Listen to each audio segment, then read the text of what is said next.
Welcome back, folks, to the Via Pinstriping page. If you are new to this channel, please consider subscribing, and if you are a returning subscriber, thank you so much for watching. So today I kind of wanted to speak upon sort of a timeline of what you can expect when you first get started with pinstriping. So two things. First, in the description below, you're going to find some links to Amazon with brushes, paint thinner, products used for pinstriping. If you purchase anything through them links, I do get a small commission, and it's a great way to help support the channel. So buy some stuff through them links. Secondly, shout out to Brandon McCoy, aka Gooch Customs, for being the inspiration for this video. I saw him do something similar on his Instagram, and I thought I'd kind of share my experiences as far as what I've come across as I started and have gone through this pinstriping journey for the last 5 years. So I get a lot of emails from people, and I love the emails. I love when folks reach out to me saying that they're having issues with paint reduction, the heat, this and that. A lot of issues that folks run into when they first get started with pinstriping. And the first thing that I ask them is, how long have you been pinstriping? And usually the answer is 1 week, 2 weeks. Most of the time it's less than a month. And it's understandable. That is a very frustrating time. The very beginning, you know, I do know some folks come from like an art background, and maybe they've hit some brush strokes before, or they do calligraphy, or maybe tattoo artists and such, and they would assume by the looks of things that it might be a little bit easier than when they actually give it a shot. So you get folks that think they got the wrong brush, or the temperature is messing with them, which could be a problem as well. But generally, it's usually boils down to they just don't have enough time under the brush. So just to break it down, the first 6 months you can pretty much guarantee nothing. I mean, you're gonna sort of get a feel for it. And with my experience, I practiced 3 or 4 nights a week. In the beginning, it was more like 4 or 5 nights a week. And I just caught the bug. I don't know. I really liked it, and I still love it. And it was just something I was like almost obsessed with. So I would come home and I'd put on a movie or something, and this is within the comfort of my home, and just kind of paint some lines and have the feeling of just basically laying paint down, wasting paint really, because I wasn't making anything. So 3 or 4 nights a week, 5 nights a week sometimes, sometimes 2 times in a day. I mean, I really liked it, and I saw very slight progression within 6 months. I started to get some things to click. The paint consistency is the biggest one, and because it's always evolving, as you reduce, as the air hits it, as the sun hits it, as the heat or whatever, or lack of, it all affects the paint. So it's ever changing. It's not like you could just reduce once and be done and it's just reduced, it's fine. No, it's always mixing, always, some masters of the craft have gotten it to where they don't have to do so much to it, but these are folks that have 40-50 years into it. Maybe one day I'll be there, who knows. But you can really expect not much for 6 months, folks. Like I said, this is a lifetime craft. This is something that you have to put a lot of time and effort into. And if you're only practicing once a month, I mean, I don't even know what to tell you. If you're only practicing here and there, or you're stopping for long times, and you're picking up once or twice, and then you stop for a few months. I don't even know what to say at that point. You're probably not going to get it. But for the folks that are trying pretty hard, and you're hitting it pretty regularly, I'd say about 6 months you're going to start to understand some things, and those things are going to become more solidified throughout the year. But it's still going to be awkward. You're still going to be, you're still going to stick your finger in the paint a lot.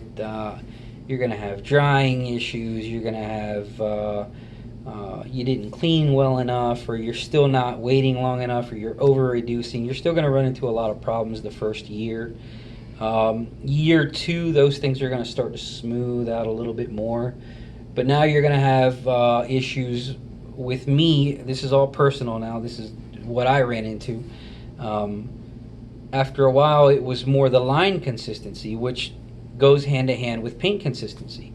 So how can I get my lines more consistent? And then as my lines started becoming more consistent after year 2, really it took a whole another year for me to have somewhat consistent lines. That's when I started the YouTube channel, actually, year 2. So y'all can some of y'all have seen the entire progression. Then I started thinking of the design aspect. Well, how do I make a design better now? I sort of got decent lines. My connections aren't crossing, and things are starting to look nice. How do I make a cool design? Which is the whole point of this for me, I just wanted to make cool designs, and I still do. I still just really dig making the designs, which is why I do a lot of stuff at home, and panels and artwork and such. So you still run into these problems after year 2, year 3. You still sort of, run into paint consistency issues. I am now at year 5. Paint consistency isn't really so much of a problem anymore. I have still issues with coming up with unique design elements. I'm still borrowing from folks that I admire. I still take a little bit from here, a little bit from there, because in the end, a lot of the things have already been done. So I try to mix up the stuff that I think looks cool, and I try to really break down the designs that I think look good. So it's going to take a while, folks. If you're in your first year, just be very patient. It all comes with practice. When people say, well, what's the ratio? How much of this should I put? How much reducer should I put? Well, if it's hot, how much should I reduce it? It's all by feeling. You have to feel the paint. It's really hard to explain because you have to just put in the time. The more practice you put in, the more it will you will understand. You're gonna feel the damn paint dry up in the brush when you're pulling a line. You're gonna know, I need to stop and reload the brush because it's starting to feel different. So stuff like that's really hard to explain, and you're not gonna get it in the first year. Sorry, it's gonna be a year before you start. I'm talking start to understand it. So I'm 5 years in, man. I still feel brand new. I still feel like there's so much to be learned, and I wish I was closer to folks that could teach me. There is a great pinstriper nearby, Dave Letterfly, and I've been picking his brain here and there. Shout out to Dave. But unfortunately, he travels most of the year, so I can only catch him in the winter every now and then. And I didn't really get a chance to speak to him until this past year or so. So it's only been a year, and like I said, here and there, I get a little bit of information from him. But yeah, folks, just take your time with it. If you got any questions, email me at viapinstriping@gmail.com. There's a really great resource on Facebook where I got almost all of my information. It's a group called Pinstripers Garage. If you don't have a Facebook account, it's almost worth making one just to have that resource. I've noticed Hot Rod Jen, her page, has an enormous amount of great information if you're looking for more info there. Steve Chiseka, the wizard, has some good videos and such that you could purchase actual material to help with pinstriping sort of how-tos outside of what I do, because to be honest, folks, I'm still a beginner. I don't know what to tell you. Yeah, I make pretty cool designs or whatever, but there's still so much that I need to learn. You know, I'm not really out doing the motorcycle rallies and such and the cars and such as much as your average pinstriper. So there's still things that I need to figure out on my own. So take your time. It's gonna be a while. Enjoy it. You have to find a passion for this. If you're doing it for money, I've known folks that told me, "Oh, we're starting." I forgot who it was, but it was like a couple or something. They said, "We're gonna pick up pinstriping so we can make extra money." And I thought, man, it's gonna be a couple years. You're gonna spend a couple $100 before you even see any of it back. You know, and that's a big if. You're gambling on whether or not you're even gonna like it enough to stick around with it. So start off as a hobby. Start off with something that you like, and stick with it. And you know, the longer you do it, the more people see your passion, then folks are going to want to purchase or get some work done from you. You know, and that's how it ends up. That's how I did it. You know, I'm not making a living off of this. I have many jobs, full-time jobs and side jobs. This is just something that I love to do, and I'm going to keep on doing it. So hopefully that helps you folks sort of understand a timeline. 6 months, expect really nothing except for awkward, thick, chunky lines and a lot of paint wasted.